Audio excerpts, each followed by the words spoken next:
والسلام على سيد الأنبياء والمرسلين وعلى آله وصحبه أجمعين. أما بعد، أعوذ بالله من الشيطان الرجيم. بسم الله الرحمن الرحيم. ربنا اغفر لنا ولإخواننا الذين سبقونا بالإيمان. ربنا ولا تجعل في قلوبنا غلا للذين آمنوا ربنا إنك رؤوف رحيم. آمنت بالله صدق الله مولانا العظيم وصدق رسوله النبي الأمي. صلوا محبت کے ساتھ درود پاک پیش کرو. اللهم صل على سيدنا ومولانا محمد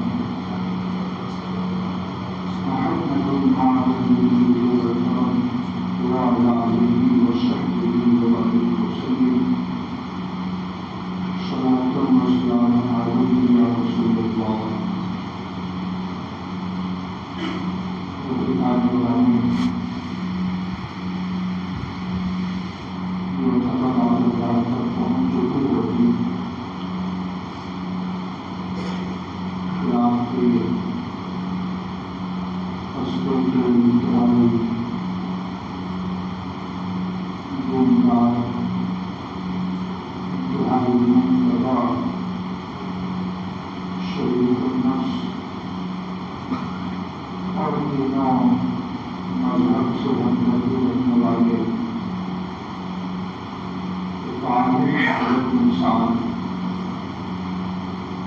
جن کا نام الحاج مخلوقین صاحب تھا، فرض بھائی اس کی واضح سے زیادہ مشہور تھے. وہ ہر ہندوستان میں کوئی اسلامی خانی سے سفر ہوئے.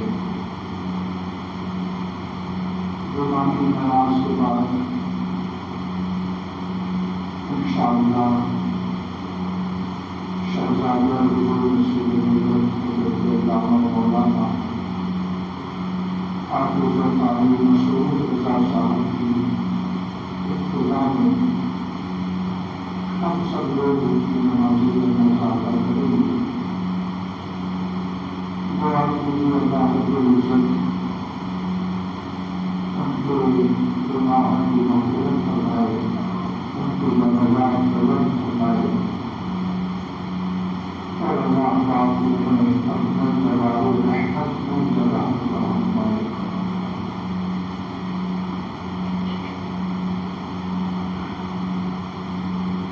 نماز جنازہ کی شرکت یہ بہت ساری منزلوں کا ذریعہ ہوتی ہے. وہ شروع میں ہے کہ وہ کسی مسلمان کی جنازہ پڑھے وہ ایک رات میں کی لیکن ویوستھا ہے، اور جو اس کی تقسیم میں بھی شرکت کرے وہ دور کی یاد نیکیاں لے کر اپنے گھر پہ واپس ہوتا ہے. صحابہ نے عرض کیا یا رسول اللہ ہم نے تو یاد کیا ہے؟ تو ارشاد فرمایا ایک رات بہت پہاڑ کی طرح میں ہوتا ہے. یعنی جنازہ میں بھی شرکت کی جائے اور مٹی میں بھی شرکت کی جائے تو ایمان والا احد پہاڑ کے برابر نیکیاں لے کر اپنے گھروں سے واپس ہوتا ہے. دنیا سے جانے والا اگر بدن مرتبہ انسان ہو تو اس کے صدقوں میں جنازہ پڑھنے والوں بخشے جاتے ہیں، اور اگر جنازہ پڑھنے والوں میں دو کام ہو تو اس کی برکت سے موجود بخشا جاتا ہے۔ بہرحال نماز و جنازہ یہ فضل کو پایا ہے جس سے مسجد کو بھی فائدہ پہنچتا ہے اور جنازہ پڑھنے والے بھی اس سے مستفید ہوتے ہیں۔ مگر ہمارے معاشرے کا سب سے بڑا المیہ یہ ہے کہ جنازہ پڑھنے والے لوگوں میں 75% لوگ جنازہ کا طریقہ نہیں جانتے۔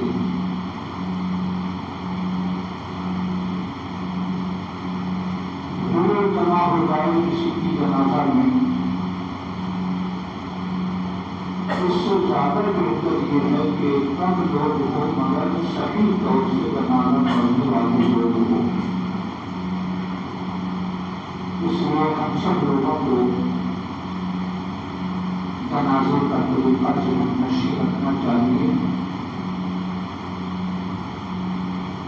تاکہ ہم دنیا سے جانے والے اپنے بھائی کی آخری خدمت صحیح طور سے انجام دے سکے۔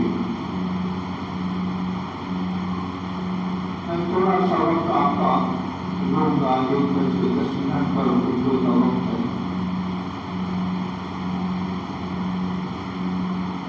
جیسے عام نمازوں میں رکوع سجدہ کرنا، قرآن پڑھنا فرض ہوتا ہے، اسی طرح نماز و جنازہ میں 4 بار اللہ اکبر کہنا یہ نماز و جنازہ کا رکن ہے۔ جیسے کوئی نماز رکوع سجدے کے بغیر درست نہیں ہو سکتی، اسی طرح جنازہ کی نماز 4 تکبیر پڑھے بغیر درست نہیں ہو سکتی ہے۔ اور یہ نہ سمجھیں کہ امام صاحب نے اللہ اکبر کر دیا تو مقتدی پڑھے کہ نہ کہے اس سے کوئی فرق نہیں پڑتا۔ جیسے رکوع سجدہ امام کو بھی کرنا ہے، مقتدی کو بھی کرنا ہے، تو ایسے ہی 4 بار اللہ اکبر امام کو بھی کہنا ہے اور مقتدی کو بھی کہنا ہے۔ تمام آپ اتنی نیت کر لیں کہ میں اس امام کے پیچھے نماز جنازہ پڑھنے کی نیت کرتا ہوں، آپ کی نیت درست ہو گئی۔ امام صاحب نے اللہ اکبر کہا تو ہر مقتدی اپنی زبان سے اللہ اکبر کہے،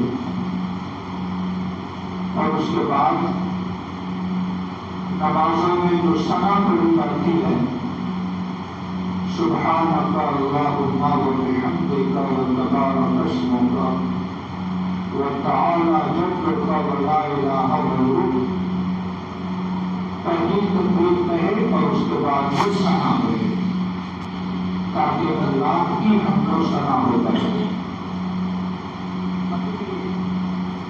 جب امام صاحب دوسری بار اللہ اکبر کہیں تو ہر مقتدی اپنی زبان سے اللہ اکبر کہے اور اس کے بعد نبی کریم صلی اللہ تعالی علیہ وسلم پر درود شریف بھیجے۔ پہلے تکبیر کے بعد اللہ کی حمد و ثنا اور دوسری تکبیر کے بعد نبی کریم صلی اللہ علیہ وسلم پر درود شریف بھیجا جائے۔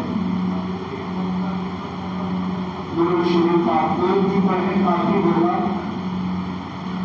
مگر درود ابراہیمی پڑھیں تو یہ افضل ترین صیغہ ہے درود کا، کیونکہ درود ابراہیمی میں دو پیغمبر کی روحانیت ضرورت ہے۔ حضرت ابراہیم کی بھی توجہ خاص ہوتی ہے اور ہمارے آقا صاحب کی اتفاق خصوصی طور سے درود پڑھنے والوں پر ہوتا ہے۔ تو اگر درود ابراہیمی آپ کو یاد ہو تو سبحان اللہ، درود ابراہیمی نہ یاد ہو تو کوئی بھی درود پڑھے، مگر عربی کا لفظ ہونا چاہیے، اردو زبان میں درود نماز میں نہ پڑھیں۔ پہلی تکبیر کے بعد اللہ کی حمد و ثنا، دوسری تکبیر کے بعد نبی پر درود، تیسری تکبیر کے بعد میت کی مغفرت کی دعا جس کی جنازہ کے لیے ہم آئے ہوئے ہیں۔ اگر آپ کو وہ دعا یاد ہو تو نبی کریم صلی اللہ علیہ وسلم سے منظور ہے، اللہم اغفر لحینا ومیتنا وشاہدنا وغائبنا وصغیرنا وکبیرنا وذکرنا وانثانا، اللہم من احییتہ منا فاحیہ علی الاسلام ومن توفیتہ منا فتوفہ علی الایمان۔ یہ دعا یاد ہو تو سب سے اچھا، کیونکہ ہم 1000 کوشش کر لیں مگر وہ نورانی کلمات ہم ادا نہیں کر سکتے جو کلمات میرے پیغمبر کی زبان سے صادر ہوئے ہو۔ اس لیے یہ دعا یاد ہو تو سب سے اچھا، اور کتنی جامع دعا ہے۔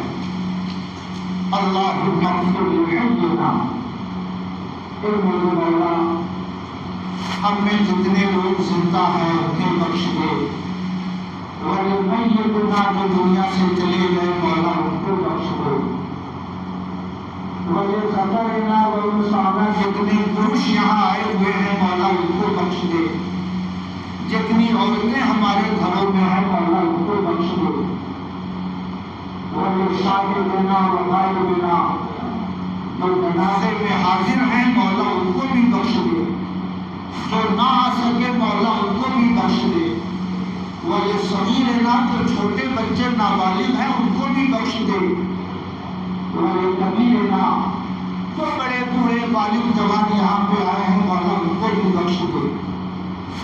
جب ہر شخص ایک دوسرے کی دعا کرتا ہے، مرد نے عورت کے لیے دعا کی، ہم نے چھوٹوں کے لیے دعا کی، چھوٹوں نے بڑوں کے لیے دعا کی، تو فرشتے کہتے ہیں ارجعوا مغفورین ارجعوا مغفورین، اپنے اپنے گھروں کو جاؤ، اس حال میں بھی اللہ تعالیٰ نے تم سب کو بخش دیا ہے۔ کہتے سبحان اللہ، ارجعوا مغفورین ارجعوا مغفورین، اپنے گھروں کو جاؤ اس اللہ اس حال میں بھی اللہ نے تم سب کو بخش دیا ہے۔ 3 تکبیر ہو گئی، 3 کام ہو گئے۔ پہلی تکبیر کے بعد اللہ کی تعریف، اللہ کی حمد و ثنا، دوسری تکبیر کے بعد نبی کریم پر درود، تیسری تکبیر میں تکبیر کے بعد میت کی مغفرت کی دعا، جب چوتھی بار امام اللہ اکبر کہیں تو آپ بھی اللہ اکبر کہیے، دونوں ہاتھوں کو چھوڑ دیجیے اور دائیں بائیں سلام پھیر کر اپنی نماز مکمل کر دیجیے۔ یہ جنازہ کا ایک عام سا طریقہ ہے۔ میرے بھائیو، اعلیٰ حضرت امام احمد رضا نے اپنی وصیت میں تحریر فرمایا، ارشاد فرمایا کہ جنازے کی جو دعائیں میری کتابوں میں درج ہیں، حدیثوں سے جو منقول دعائیں میں نے اپنے فتاویٰ میں لکھی ہیں، وہ دعائیں اگر مولوی حامد رضا کو یاد ہو تو وہ جنازہ پڑھائیں، ورنہ مولوی امجد علی میری جنازہ پڑھائیں۔ مولوی امجد علی کون؟ بہار شریعت کے مصنف جنہیں ہم لوگ حضور صدر الشریعہ کہا کرتے ہیں۔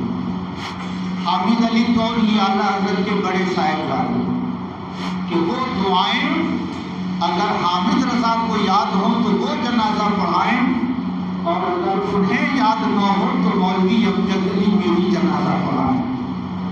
اس سے یہ سمجھ میں آتا ہے کہ اعلیٰ حضرت امام احمد رضا کو حضور صدر الشریعہ پر کتنا بھروسہ تھا اور اپنی شاگرد پر کتنا ناز تھا، اپنی جنازہ کے لیے وصیت فرمائی۔ اس لیے میرے بھائیو، ہم سب لوگ صرف شرکت کا ارادہ نہ کریں بلکہ صحیح طور سے جنازہ پڑھنے کی کوشش کریں، کیونکہ جس بندے 40 مسلمان پڑھ لیا کرتے ہیں، 40 مسلمان اس کی مغفرت کی سفارش کر دیتے ہیں، تو اللہ تعالیٰ اس مردے کے حق میں اس کی سفارش کو قبول فرما کر اس کی مغفرت فرما دے گا۔ حالانکہ امام احمد رضا نے اپنی وصیت نامے میں 2 باتیں اور تحریر فرمائی ہیں۔ فرمایا کہ جب جنازہ لے کر چلے تو کعبے کے بدرود گزار ان پہ کروڑوں درود، اور طیبہ کے شمس الضحیٰ ان پہ کروڑوں درود، یہ پڑھتے ہوئے لے کر میری جنازہ چلے۔ کہیں کہیں رواج ہے اس کا کہ جب جنازہ لے کے لوگ چلتے ہیں تو سلام پڑھتے ہوئے چلتے ہیں، مصطفیٰ کا یہ رحمت پڑھتے ہوئے چلتے ہیں، اور جو لوگ ذاکر نائک یا محمد علی انجینئر سے متاثر ہو وہ راستے پر یہ بات کھٹکتی رہتی ہے۔ یہ قرآن حدیث میں کہاں لکھا ہے کہ سلام پڑھتے ہوئے لے کے چلیں؟ میں آپ سے عرض کرنا چاہتا ہوں، حدیث شریف میں ہے عند ذکر الصالحین تنزل الرحمہ، جہاں اللہ کے نیک بندوں کا ذکر ہوتا ہے وہاں اللہ کی رحمت نازل ہوتی ہے۔ تو میرے پیغمبر سے زیادہ نیک کون ہو سکتا ہے؟ اور ان پر درود بھیجا جائے تو اس سے زیادہ نزول رحمت کہاں ہو سکتا ہے؟ اس لیے اعلیٰ حضرت نے وصیت فرمائی کہ میری جنازہ لے کر چلے تو کعبے کے بدرود گزار ان پہ کروڑوں درود یہ پڑھتے ہوئے لے کے چلے۔ اس سے کم اتنا تو ظاہر ہوتا ہے کہ اگر جنازہ پڑھ کر ہم یہ سلام پڑھتے ہوئے لے کے چلے تو شرعاً اس میں کوئی حرج نہیں، بلکہ کروڑوں درود کی برکت سے کروڑوں نیکیاں اس بندے مومن کو مل جایا کرتی ہیں۔ اور ایک اور وصیت فرمائی، جب مجھے دفن کر دو تو مولوی حامد رضا 7 بار اذان کہیں۔ کتنی بار؟ 7 بار اذان کہیں، کیونکہ اذان کہنے سے شیاطین و جنہ بھاگ جاتے ہیں، قبر میں مردے کو وسوسہ نہیں ڈالتے۔ تو 7 بار اذان دینے کی وصیت فرمائی۔ میں فرمایا کہ لوگ وہاں سے ہٹ جائیں اور کوئی صاحب میرے چہرے کے پاس بیٹھ کر مجھے تلقین کرے۔ تلقین کیا ہے؟ آگے فخرالدین صاحب دنیا سے رخصت ہوئے، ان کے چہرے کے پاس یعنی قبلے کی طرف سے ان کے چہرے کے پاس بیٹھ جائیں اور کہیے آگے فخرالدین صاحب یاد کیجیے اللہ تعالیٰ آپ کا رب ہے، حضرت محمد صلی اللہ علیہ وسلم آپ کے پیغمبر ہیں، اسلام آپ کا مذہب ہے۔ حاجی فخرالدین صاحب یاد کیجیے اللہ تعالیٰ آپ کا رب ہے، حضرت محمد صلی اللہ علیہ وسلم آپ کے پیغمبر ہیں، اسلام آپ کا مذہب ہے۔ حاجی فخرالدین صاحب یاد کیجیے اللہ آپ کا رب ہے، محمد عربی صلی اللہ علیہ وسلم آپ کے پیغمبر ہیں، اسلام آپ کا مذہب ہے۔ 30-40 بار اسی جملے کو دہراتے رہیے۔ حدیث شریف میں ہے کہ اسی لمحے میں منکر نکیر قبر میں داخل ہوتے ہیں، اور جب اوپر سے آواز آ رہی ہوتی ہے تو اللہ آپ کا رب ہے، محمد عربی صلی اللہ علیہ وسلم آپ کے پیغمبر ہیں، اسلام آپ کا مذہب ہے، تو منکر نکیر کہتے ہیں چلو چلو اس کے بھائی نے تو اس کو جواب سکھلا دیا ہے، چلو چلو اس کے بھائی نے تو اس کو جواب سکھلا دیا ہے۔ کتنا بڑا احسان مردے کے اوپر ہے، موت کی شدت کی وجہ سے وہ مردہ چور ہوتا ہے، غم و اندوہ میں ڈوبا ہوا ہوتا ہے، اسے ہوش نہیں رہتا، جسم کے رگوں پہ سے ایک ایک ریشے سے روح کھینچی جاتی ہے، انسان بالکل بدحواس ہوتا ہے، مگر جب قبر کے اوپر سے تلقین کی جاتی ہے تو فرمایا جاتا ہے کہ وہ آنکھیں ملتے ہوئے اٹھ بیٹھتا ہے، دوبارہ جب آواز آتی ہے تو تھوڑا ہوش میں آتا ہے، پھر جب تیسری بار آواز آتی ہے تو وہ اچھی طرح ہوش میں آ جاتا ہے، اور تب وہ کہتا ہے اللہ تمہارے اوپر رحمت فرمائے کہ تم نے میرے اوپر اتنی مہربانی کی ہے، تم نے مجھے سوال و جواب سکھلا دیا ہے۔ اعلیٰ حضرت نے وصیت کی کہ میرے انتقال کے بعد میرے چہرے کے پاس بیٹھ کر مجھے تلقین کی جائے۔ وہ مرد حق آقا جن کی زندگی کا ایک ایک لمحہ اللہ کے دین کی خدمت میں گزرتا تھا، وہ تلقین کی وصیت کر رہے ہیں، تو ہم اور آپ کس کھیت کی مولی ہیں، ہم اور آپ کس شمار میں ہیں۔ اس لیے میرے بھائیو ایسا نہ ہو کہ جنازہ پڑھتے تک پوری بھیڑ رہے، مٹی دینے تک پوری بھیڑ کھڑی رہے، اور جیسے ہی مٹی دے لی ویسے ہی بھاگ کھڑے ہوئے، ایک انسان نہ ملے جو کم سے کم وہاں سے جنازہ اٹھا کر لائے۔ یہ عمل انتہائی نقصان دہ ہے مردے کے لیے۔ ایک صحابی رسول ہے حضرت عمرو بن عاص، انہوں نے اپنے انتقال کے وقت وصیت کی، میرے بیٹو جب مجھے دفن کر چکو تو میری قبر کے پاس اتنی دیر بیٹھے رہنا جتنی دیر میں تم ایک اونٹ ذبح کر کے اس کے حصے نہ تقسیم کر لو، گوشت کے ٹکڑے کر کے آپس میں حصے نہ بانٹ لو، یعنی ایک جانور کو ذبح کرنے، چمڑا الگ کرنے، گوشت اور گوشت کو ایک دوسرے سے الگ الگ کرنے میں، حصہ بانٹنے میں جتنا وقت لگتا ہے اتنی دیر میری قبر کے پاس بیٹھے رہنا، کیونکہ ایک نئی مخلوق کا میں سامنا کرنے والا ہوں، تمہاری موجودگی سے میرے دل کو انسیت محسوس ہوگی۔ کہیے سبحان اللہ۔ اس لیے میرے بھائیوں جنازہ صحیح پڑھیے، مٹی دینے کے بعد اپنے مردوں کو تلقین کیجیے، آدھا ایک گھنٹہ وہاں بیٹھیے، اور اعلیٰ حضرت نے جو آخری وصیت فرمائی کہ ہو سکے تو شب و روز 3 دن تک قرآن میری قبر کے پاس پڑھا جائے، لگاتار 3 دن تک پڑھا جائے۔ فرمایا مجھے امید ہے کہ 3 دنوں میں میرا دل اس نئے گھر میں لگ جائے گا، 3 دنوں میں میرا جی اس نئے گھر میں لگ جائے گا۔ ایسے صالحین اگر تلاوت قرآن کی وصیت کر رہے ہیں تو ہمیں اپنے احباب کی قبروں پر قرآن پڑھنے کی تو زیادہ کوشش کرنی چاہیے۔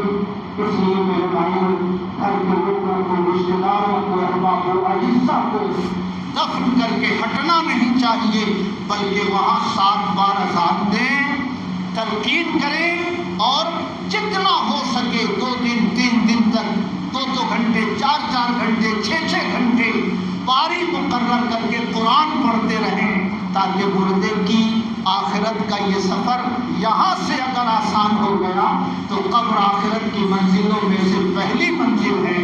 اگر یہ منزل آسان ہو جاتی ہے تو آگے کے مرحلے بھی اللہ کی کرم سے آسان ہوتے چلے جاتے ہیں۔ میں دعا کرتا ہوں اللہ پاک حاجی فخرالدین صاحب مرحوم کے گناہوں کی مغفرت فرمائے، انہیں جنت الفردوس میں جگہ عطا فرمائے، اور اللہ پاک انہیں قبر و حشر کی منزلوں سے بآسانی گزارے۔ وما علینا الا البلاغ۔ السلام علیکم ورحمۃ اللہ وبرکاتہ۔